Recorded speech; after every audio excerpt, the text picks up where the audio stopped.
Major Tahir Iqbal साहब।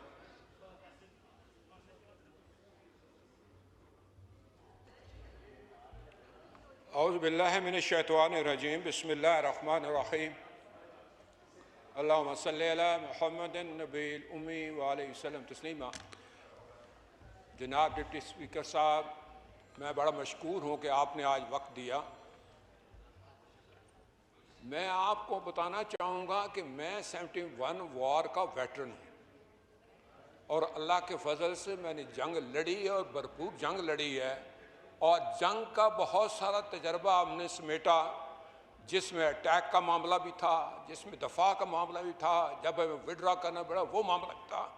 So experience बहुत है जंग का और अल्लाह का शुक्र है कि सर कतर में भी जिस दिन पहले दिन हमने हमला किया फतेहपुर पोस्ट पे इंडिया के, मैं उस वक्त 19 साल का एक नौजवान लड़का था, तो उस दिन भी उस पोस्ट पे इंडियंस के तकरीबन 78 लोग राशन पे थे। लेकिन जब हमला हुआ तो वो पोस्टें छोड़ के भाग गए और मैं उस यूनिट से तल्लक रखता हूँ, 17 पंजाब हैदरी, जो राजा अजीज भट्टी की यूनिट है, जिसने 65 में पाकिस्तान का दिफा किया लाहौर में। और हमने पहले दिन इंडिया की 7 पोस्टें कैप्चर की। ये जो कादर पोस्ट थी, ये दरिया के पार थी जिस पे मैं गया। और एक पते की बात बता दूं कि एक मुसलमान का ये ईमान कि भाई वक्त और जगह मेरे रब ने मौत की मुकर्रर कर दी है, जिस दिन ये दिल में हमारे ठहर गया और ठहरा हुआ है इंशाल्लाह, तो आपको ये चलती गोलियों और गोलों से कोई डर नहीं लगेगा। और उन 17 दिनों में मैं यही समझे जैसे आप कुर्सी पे बैठे हैं, मैं इस तरह ही बैठा रहूं रात दिन, और अल्लाह का फजल है कि मुझे किसी एक ज़रा बार चोट भी नहीं आई। सो पाकिस्तान का नौजवान, पाकिस्तान का सिपाही इस वक्त मेंटली तैयार है। मैं पिछले दिनों एक नौजवान जो इधर टेररिस्ट के खिलाफ लड़ रहा था, मैं गया, उसकी टांग कट गई तो मैं उससे मिलने गया, तो अंदाज़ा हुआ कि वो कह रहा था कि मैं अपने साथी को जो शहीद हो गया था उसको उठाने की कोशिश कर रहा था, तो मुझे भी गोली लगी और मेरी टांग कट गई। और मुझे अब भी आप मौका देंगे तो मैं जाके अपने दुश्मन के साथ मुकाबला करने के लिए तैयार हूं। तो जज्बा ये है। सबसे पहले बात यह है कि सर मोदी जो कसाई के नाम से मशहूर है, जो दुनिया में तबाह बर्बादी के लिए करता है, जो सिर्फ अपना इलेक्शन जीतने के लिए, चाहे वो पुलवामा हो चाहे बेलगाम हो, वो अपने बंदों को भी मरवा देता है, अपने शहरियों को मरवाता है, सिर्फ इसलिए कि वो कहीं बिहार में या किसी जगह अपना इलेक्शन जीत सके। वो बात करता है कि जी इन्होंने मुसलमानों को मारा, ये कि ये आप अंदाजा लगा लें कि मोदी जैसा सर झूठ बोलता है कि हमने मुसलमानों की हिफाजत की। आज हिंदुस्तान के मुसलमानों की आप बात सुने या उनके हालात देखें तो आपको अंदाजा होगा कि किस कदर वो मुसलमानों के खिलाफ चल रहे। सिर्फ मुसलमानों के नहीं, चाहे वो सिख कम्युनिटी है, चाहे ईसाई हैं, चाहे लिलत है, चाहे और कौमें हैं, वो हर एक को मार के हिंदुस्तान में सिर्फ हिंदुओं को जिंदा रखना चाहिए। हिंदुत्व का जो नारा उन्होंने लगाया है, उससे तमाम कौमों की तबाह बर्बादी है।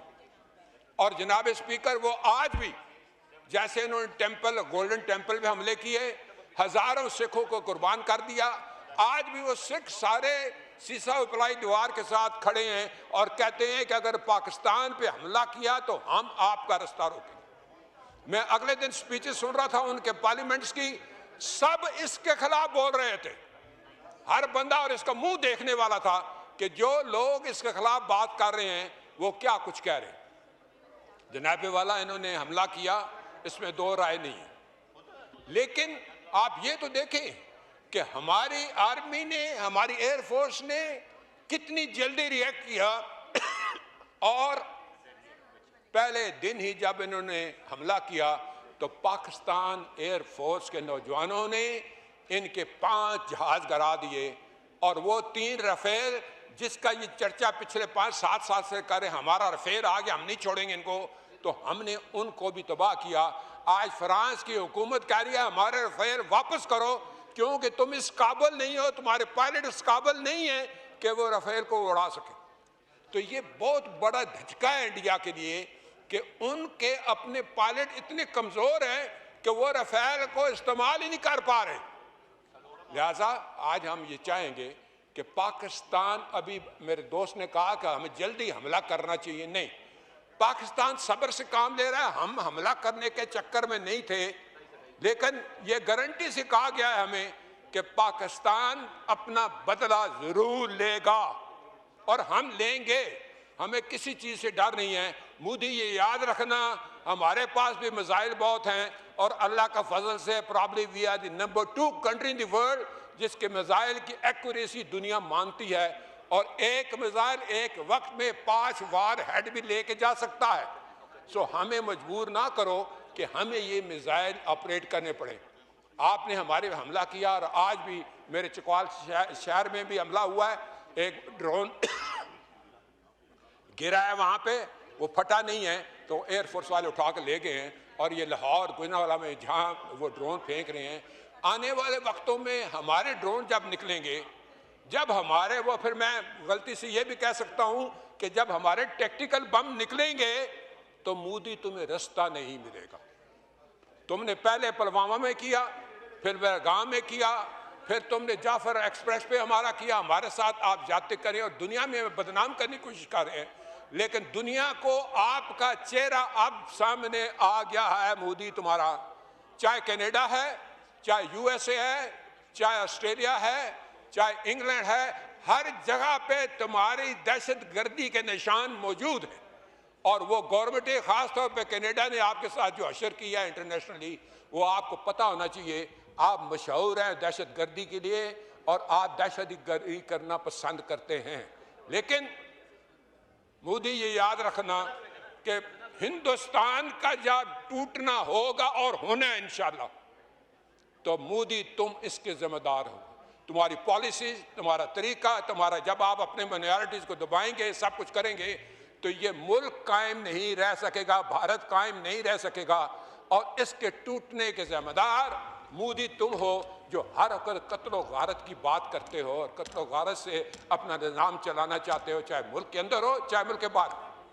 इसीलिए इस वक्त आर्म फोर्सेस को मैं सलाम पेश करता हूं कि उन्होंने वक्त बर वक्त एयरफोर्स ने अपना अमल किया और उनके जहाज़ों को गिराया। सर, ये ऐसे पायलट हैं, जब हमें F-16 मिला तो ये अमेरिका गए और ट्रायल के तौर पे इन्होंने वो F-16 उड़ाए, तो अमेरिकन अपनी उंगलियां दांतों के नीचे दबा के बैठ गए कि ये क्या चीज़ है कि F-16 पहली दफ़ा उड़ा रहे हैं और इतनी एक्यूरेसी, और वो 32 Gs की पुल थी सर उस शख्स पर जो उसको उड़ा रहा था। तो वो हैरान हो गए कि 16 G से ऊपर तो हम जाते नहीं है, तो ये 32 G पे भी जहाज़ को उड़ा रहे हैं। सो हमारी कैपेबिलिटी वो है, हमारे जहाज़ हुए हैं। J-17 ने दुनिया में अपना नाम पैदा कर दिया और दुनिया, और कितनी एक्सरसाइज हुई हैं, जब भी गए तो हमारे J-17 जीत के आए। और इंटरनेशनली आर्मी के जो मुकाबले होते उसमें भी हमारी फौज जब भी गई है तो गोल्ड मेडल लेके आई है एक्सरसाइज में कर। तो इसलिए जनाब स्पीकर, ये बात वाज़ा कर देनी चाहिए, हमारी कौम यकजा है। मैं इन सब से कहूँगा कि मिल के चलो और अपने रब से रजू करो। रब काबा, हम तेरे आगे दरख्वास्त करते हैं, इस मुल्क के हिफाजत फरमाना जो तूने हमें अता किया है, और ये नबी सल्लल्लाहु अलैहि वसल्लम की दुआओं का है। आपने कायदे आज़म को इंग्लैंड में मुलाकात की, ख्वाब में आए और उनको कहा कि जाओ वापस और जाके पाकिस्तान का मामला हल करो।